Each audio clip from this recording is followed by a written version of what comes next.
Welcome to the year 1306, where the Whitmore legacy continues through growth, hardship, and unexpected drama. We begin the year in Ravenwood with Robert and Victoria Whitmore, where baby Beatrice reaches her first milestone. After a lucky roll, she survives infancy and grows into a calm, peaceful little girl. With a new life stage comes a fresh new look. Beatrice gets a makeover in Cass, and her nursery gets a cozy update to fit her growing needs as well. Back at Whitmore Farm, Richard and Daisy are hard at work collecting eggs and tending to chickens. Daisy even witnesses the miracle of life as a tiny chick hatches before her eyes. Never one to shy away from hard work, Daisy gathers honey, feeds the grubs, and weeds the garden, all while singing to keep her spirits high. After a busy day on the farm, Daisy prepares dinner while little Thomas keeps himself entertained with his building blocks. The next morning, Richard starts his day with woodworking, while Marjorie, battling a nasty cold, still gathers dirty laundry from around the house. While the household rests, chaos unfolds outside as the family rooster defends his hens from a sneaky fox. Marjorie's cold worsens, so she stays inside, leaving Richard to tend to the garden alone. After a hard morning, Richard naps and wakes up with a surprising personality change, trading his slob trait for neat. While Richard and Daisy nap, Marjorie cleans up the house and enjoys a sweet conversation with Thomas until the little one's hunger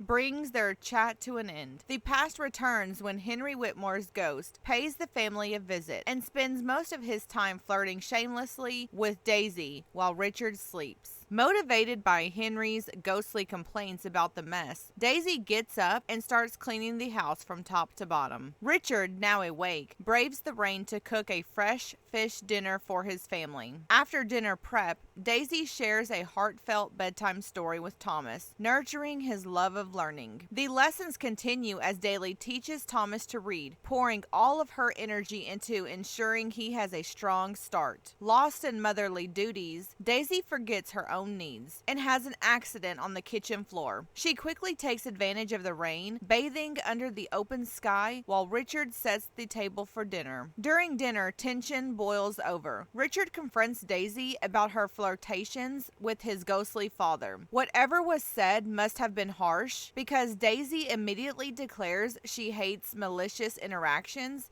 and their once loving dynamic shifts to difficult. Marjorie silently watches this drama unfold. Later that evening, Richard, desperate to secure the family legacy, asks Daisy to try for another baby. Still stung from their argument, Daisy refuses, leaving Richard disappointed. Daisy focuses on farm work instead, like milking the cow, only to have the cow kick over the bucket, wasting the entire day's harvest. Meanwhile, Marjorie finally feels better and enjoys a carefree afternoon playing with her favorite toy. Later, Daisy approaches Richard with a change of heart. They agree to try for another baby, only to be interrupted mid-woohoo when Marjorie accidentally walks in on them. After the awkward interruption, Richard and Daisy sit down and talk about their future. Despite their strained relationship, they both agree the legacy must continue. Richard heads outside, gathering milk from the goats and tending to the chickens, doing his best to focus on the bigger picture. Still determined, he finishes his rounds by checking on the bees and grubs. As the year comes to a close, Daisy nurses baby Thomas, and with the farm quiet and the family at a crossroads, one question remains: is Daisy carrying the next heir? We'll find out in the next chapter of the Whitmore legacy family. Year 1306 ends with uncertainty and hope. Stay tuned for year 1307.